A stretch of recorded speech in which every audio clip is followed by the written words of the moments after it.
Hello, everyone. I'm Robyn Grable, the founder of Talents Ascend and the Ascend Collective, and your host for Ascending Beyond Barriers. Welcome. Ascending Beyond Barriers is an inspiring podcast dedicated to showcasing the remarkable journeys of small business founders who have faced and overcome significant challenges on their path to success. Each episode delves into the personal stories of entrepreneurs from diverse backgrounds, highlighting their unique experiences, struggles, and triumphs.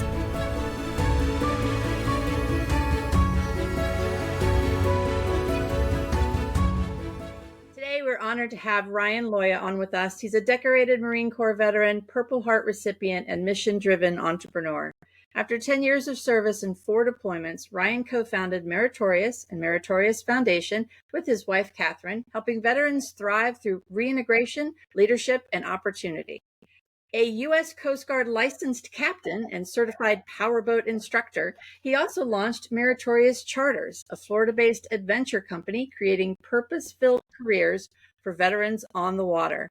From co-authoring federal transition reform to scaling clean energy startups, Ryan's journey reflects an unwavering commitment to service, impact, and empowering others to chart their own course. Ryan, thanks so much for being on. So great to see you. I know we were talking offline that we met probably 6 years ago when you first started Meritorious, and I can't believe it's been 6 years, but just wow. So great to see you again, and just welcome and thank you for being here today. First of all, thank you so much for having me. It's an honor. I really appreciate it. Awesome. So tell us, okay, Marine Corps, what was your decision? We'll go that far back and we'll start there. What was your decision to go into the Marine Corps? Oh, man. 9/11 had just happened initially. Okay. I was a junior in high school at that point. Wow. Going into my senior year. I was an athlete in high school. I could get by on the academic side and do what I needed to do, but I didn't really have any direction or a career interest, I guess, at that point. Probably like most 18-year-olds. That being said, I initially went to DEPIN. My parents did the parental thing and bribed me out of it to go to college first. That lasted about a year, and then ended up back in the recruiter's office. And there was a quick turnaround. No doubt. I got with the recruiter. I want to say around it was like a Wednesday. Went to MEPS to take all the testing and physical. And at that point, I was insisting on infantry, and the Master Gunnery Sergeant in charge of the MEP station came out. Who's Loya? Here, got Master Guns. And he's like, hey, you want to be infantry? Yes. Yes, I do, Master Gun. Well, you're leaving tomorrow. Stay here. I'm going to get your tickets together. So, wow. For Wednesday, by Sunday, I was on a plane going to MCRD San Diego. And I want to say it was probably within 10 hours of getting to the depot, I was like, this was a bad idea. I immediately regret this decision. Fast forward that 13 weeks, I was completely infatuated with the institution and loved it. I absolutely loved my 10 years and loved the institution. My close group of brothers that we came up together is from Lance corporals to sergeants, staff sergeants together, kind of half of us out, half of us in. We still talk daily via text, and it's an incredible fraternity and brotherhood. I highly recommend it for any young men in a similar situation. It played out well for me. Yeah, that's awesome. Well, now I have another story to tell my mother, because she was always, when I went to MEPS in May to sign up to go to the Navy. And when I left, she's like, don't sign anything. I don't want you to leave too soon, or I don't even want you to go. And I signed up in May and left in July. So I had 2 months, basically. I'm going to tell her, at least I had 2 months, and it wasn't like 2 days. That's awesome. So, Purple Heart recipient, I just want to, it's an honor to talk with you. And obviously there's this, the story around that. What, and if you're not comfortable answering this question, it's perfectly fine. But I think not enough people understand what that means. And not just from what happened to earn you that Purple Heart, but what it really means to somebody who has been given a Purple Heart. What would you tell people?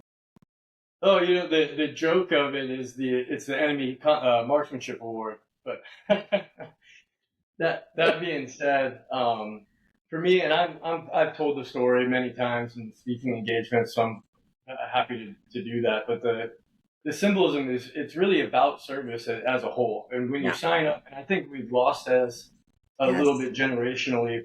But when you join the service, it's not about you. So you can look at all the politics and what people talk about, but that has nothing to do with service. The meaning of the word itself isn't about you. You're serving a greater purpose, the country, the brotherhood, and that's really most importantly what it comes down to is your brothers and sisters to your right and your left. Yeah. And that those sacrifices, it's not like we go out on a mission looking to get a medal or, going into our planning in 5-paragraph order, thinking about, through these tactics, how I'm going to get the next medal, or whether it's Purple Heart, Bronze Star, Navy Cross, etc. It's in those moments you don't have time to. There isn't a matrix or a decision-making process. You're in the moment. You're going to, and you're doing the best thing you can do in that moment to protect your brothers and sisters to your right and left. And thank God. And religion aside, the higher calling, greater purpose, that entity keeping an eye on us may have it. You're just, when you come out the other end, you're incredibly thankful and thankful to those other individuals around you. Yeah, absolutely. And you hit on it. And what I'm so happy that thank you for sharing that, because I think that really sums up a veteran in a nutshell, because it's not, and whether they get a Purple Heart or, like you said, a Bronze Star, whatever, it's not about them. We're always there to, it's about the people standing to our right and left and or behind and front. And we bring that to the civilian marketplace. It's like, we don't forget that. It's ingrained in us. And that's so, but thank you for that. So you get out of the Marine Corps, you do a couple things, and then you and Catherine decide to start Meritorious. Tell us about that. Yeah, so that was a fun process through other companies, other nonprofits and foundations, and just going. And at that point, being early in my civilian career, doing a lot of networking events and getting out in the city. At this time, I had just moved to New York City. There was a lot going on pre-COVID. And we also had a big epidemic within all branches of the military with veteran suicide, and everything compounding and seeing gaps in care, whether that's VA or through other DSOs. There started to be a lot of more attention, maybe not a lot, but definitely more attention to the mental health aspects, whether that's PTSD, suicide, what have you. But there wasn't a lot of conversations around the environmental piece. So alongside me in my sales background, and like I mentioned, going to all these networking events. But the problem with the networking events, fabulous venues, incredible speakers, but really by the end of the night, you have 100 or so people, give or take. You have 1 or 2 senior executives or primary speakers, who what have you, and everyone's trading business cards, and there's a line to speak to these 1 or 2 individuals. Everyone's excited, has a couple of moments of inspiration, but you wake up the next morning and it really doesn't change anything. There's nowhere to go from that. Sometimes people will reach out to the cards they collected, or those individuals, sometimes they don't. But there really wasn't anything coming out of it. So it's really a multifaceted approach from Meritorious, the parent or for-profit side, and the foundation. And we do these adventure experience networking events, starting with Veterans Guns and Cigars. It's been our flagship event. And these are 100 to 150 participants typically. We're now in 7 states across the country. It's been going on just over the 4th year. Scaling that event. It's been incredibly successful. People keep coming back, but it's been a lot of fun. But it brings, like I was saying, that multifaceted approach. So you have recruiters, companies, executives, and that have that B2B networking aspect, as well as the senior, or not necessarily senior, but veterans that have been out and have a lengthy civilian career, or they're in a senior leadership position, own a company, senior executive, what have you. And then you also have the transitioning guys. So you have veterans from all different levels, from 4 years enlisted, transitioning to career enlisted, career officer, transitioning to guys that have just gotten out, guys that have been out a few years looking to change industries, guys and gals in leadership positions that I mentioned in that B2B aspect.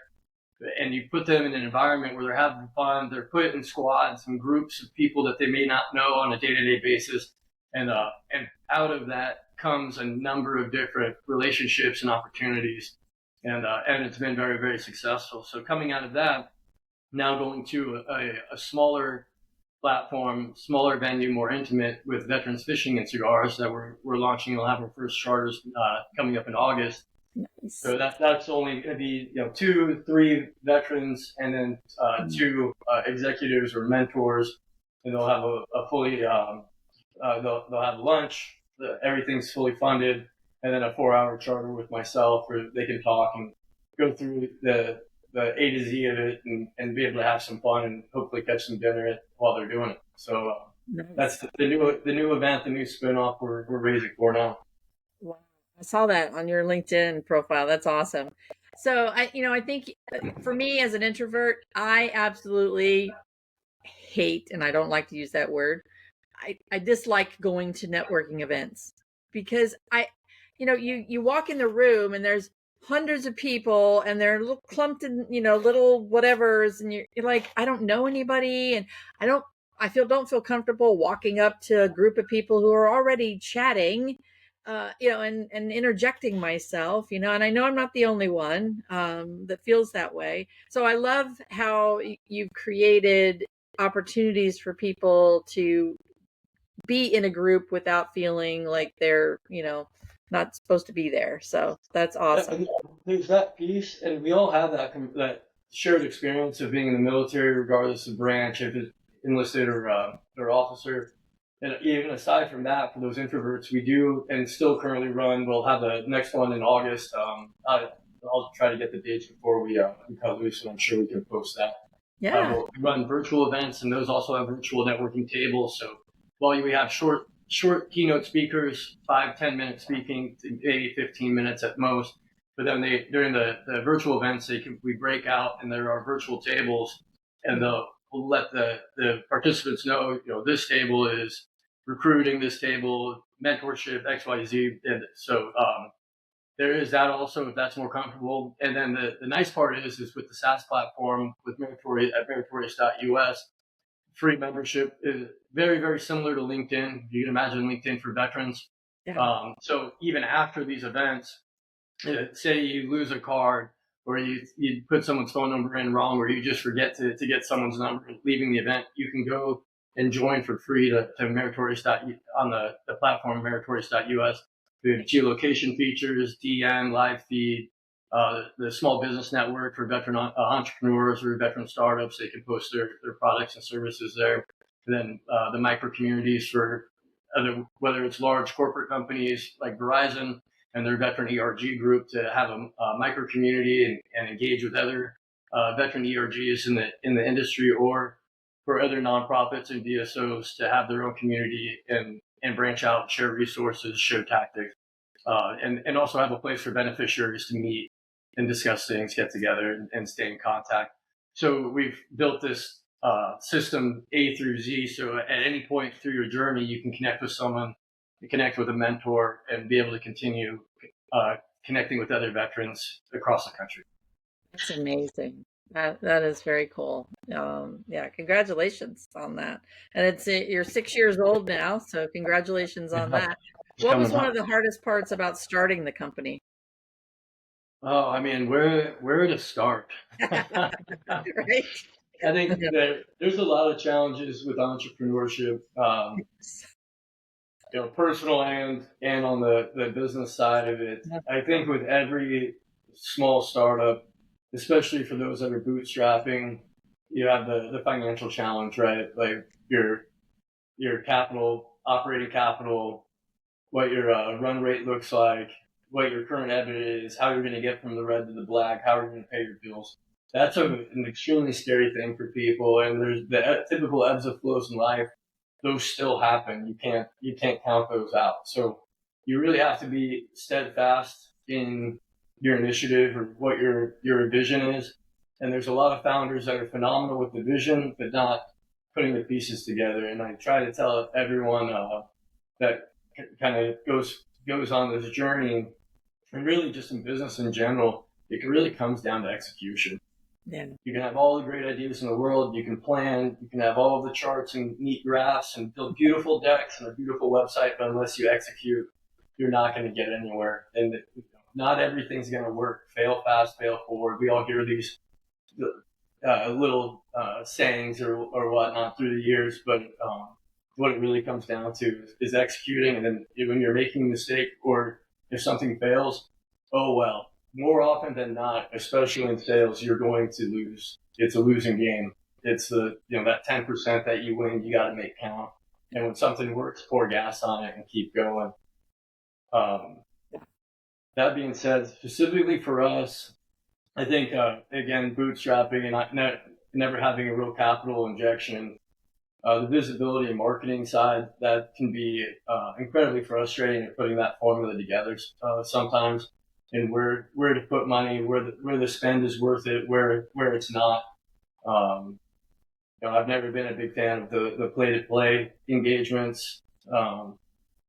That being said, there's a lot you can do organically in just being yourself. And again, the execution side, putting in the hours, even just organically getting on social media and having real posts, not just chat GPT spitting out keywords for you, but you're trying to engage with your audience and the voice that they're used to being talked to or how they want to be spoken to.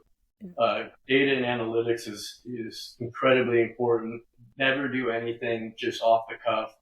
Sometimes you have to, I get that. But if you have the more data, the better. And then as you go through, keep track of everything you do, keep records, and get as much data as possible so you can give a really honest, an objective opinion about the direction you're going and if it's working or not and where you need to pivot. That is one of the benefits to entrepreneurship and having a small startup is you can pivot very, very quickly as opposed to once you get to a large enterprise-sized company, the much larger gears, they turn much slower. From my time at our cybersecurity company previous to this, shout out to all the GuardSec crew and my mentor and partner now, John McLaughlin. Incredible people, but we saw that firsthand the last few years from our acquisition out in Bo and going from a small SMB, 56, 55, 60 employees, all in kind of small team, decentralized command. So once we got to the large multi-billion-dollar entity, how those things change and how they move and the amount of bureaucracy is much different. So we take advantage of the agileness and the ability to pivot and being able to make those decisions quickly while you can, for sure. Yeah, for sure. For us, and I think what I heard in there, at least from my, painful experience, is that you have to stop and take those moments to figure those things out, because we've been able to survive bootstrapping. Talents Ascend started out as Veterans Ascend, 7 years ago. We've been able to survive, but we're not thriving, and we should be thriving. So there's something I've missed, and trust me, I paid the dummy tax on it. But you have to stop along the way. What would you say that marker is that any entrepreneur that's bootstrapping, that's just trying to, live out their mission, but there's got to be a stopping point where you say, okay, this is not working. And how do you get out of that mode of driving towards your mission and not seeing the signs that something's wrong? Yeah, that's a good point. When it comes down to your value prop and evaluating that, and sometimes we can be our own worst critics, and sometimes it's the opposite because you're in love with this idea and you think it's great, but it's not relating to your customer base or the greater population. And I think a lot of times that's a difficult part, especially if it's not just a direct product or service, B2C. If there's some layers to it, really evaluate your value prop and make sure that it's being communicated and makes sense to the larger audience, and look at that messaging and look at it really hard. Ask for, some of the toughest advice is some of the best. And that's what you really need to find and surround yourself with the people that have gotten there and can give you that constructive criticism. And I do mean criticism in the full extent. And that's where you have to kind of have thick skin and listen to it and take that from, because once you're inside something, just like your marriage, you may not see the writing on the wall, or it might not be as obvious. Yeah. So, Well, it's like your so that's baby. Like nobody wants to hear exactly. their baby's ugly. Yeah, exactly. Wow. Okay. All right. So what's been one of the, like, give us a success story that's one of your favorite success stories of the Meritorious or Meritorious Foundation. Then I want to talk about the charters.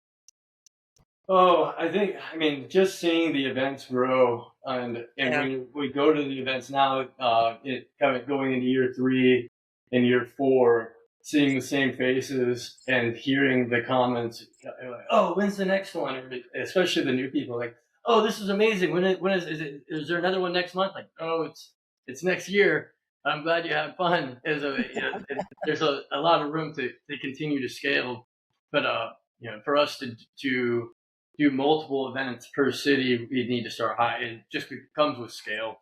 Yeah. So I can see that in the future, but I think that's been the most exciting thing, is to see things start to scale organically, seeing the same faces coming back, Yeah. and those numbers can continue to grow. Seeing constantly seeing the message coming in that you have a new member, and the platform growing. Those are the biggest success stories I'm excited about. Certain individuals, and seeing how they've grown from, a gentleman we worked with really at inception when we first met. And he was living in the assisted housing section, like government assisted housing. He was still in the reserves at that point, Oh, wow. not finding his footing. And now he's got his own company, his own branding. He's doing his own photography. And it's been 3-4 years now, and moved. He got out of New York. Now he's in LA. He's kind of found his tribe, and success has continued to follow him. And seeing those types of stories are always encouraging. Yeah. So yeah, I mean, on both sides, it's been a lot of fun. Been Nice. a very fun journey. All right. So you were in New York when you started Meritorious. Now you're in Florida to do the charters. Tell us about that journey. Oh, so myself, I've always been kind of a country kid, or a redneck at heart. I've always been an outside, out in and out, outdoorsman, fisherman, hunter, um, avid diver. So it was a kind of a natural place. Plus, Catherine grew up here. Okay. So we built a house here a couple of years ago. When COVID started in New York and everyone got shut in, I hit, and I talked about those ebbs and flows. Everyone has their highs and lows, and those ebbs and flows of life. Yeah. And me being a really happy-go-lucky and optimistic person, never really having, I had a great childhood. I don't have a lot of stored trauma from my early years. And going through 10 years infantry to COVID, and just kind of getting sealed into an apartment, I went through a really tough time personally. And that was kind of my low, like hitting my rock bottom. Yeah. And had my own challenges and depression, and it just wasn't a healthy time for me personally. So that being said, we were looking for our way out, and that's another kind of piece that I mentioned, tying into Meritorious with that environmental aspect, as there was more messaging and a lot more visibility around mental health and PTSD, but no one really talks, or no one, and to this point, it's still kind of on the not on a lower stage, is the environmental aspect. We all coming from that military background, being mission first, being mission driven. If you don't have that thing to wake up and be excited about, that has a huge toll on you mentally and emotionally and spiritually. That does. So it's really important to kind of look at all three sides of that triangle, whether it's mental health, spiritually, environmentally, to have that full package of health. And I was really, really down at that point. So we were looking at that environmental change for ourselves, and we ended up finding the right spot here in Florida, in Palmetto, and we built a home now a little over 2 years ago, and couldn't be happier. Yay. From that, and getting down here, growing up on the water in the Puget Sound area, to being in the Marine Corps boat company, and being the water and the ocean has always been a central piece to myself, and one of my favorite hobbies and pastimes. Nice. So immediately the first thing we did when we got here was buy a boat. And then, at certain times, Catherine reminds me I have to do something for work because all I'm doing is fishing or diving. So it's like, fine, I'll start a chart. Then I can do both at the same time. And it's a lot of fun getting more people out on the water and introducing them to the sport of fishing or diving, spearfishing, but even more so, just introducing them to the resource, being able to share that with them, share time out on the water. It's an incredibly fun thing for me. Even last week, I had one of my buddies I served with while I was on the drill field, and him and his sister, both of their kids, and his father-in-law came out. So the 3 adults and 5 children from 5 to 15. Wow. And getting them on some of their first fish and their first time out on the ocean. And I'm sure everyone can relate, whether it's their own kids, nieces, nephews, or their childhood at that 5, 6-year-old age with all of the questions. Captain Ryan, how does this work? Captain Ryan, I can see fit, right? And just having a blast.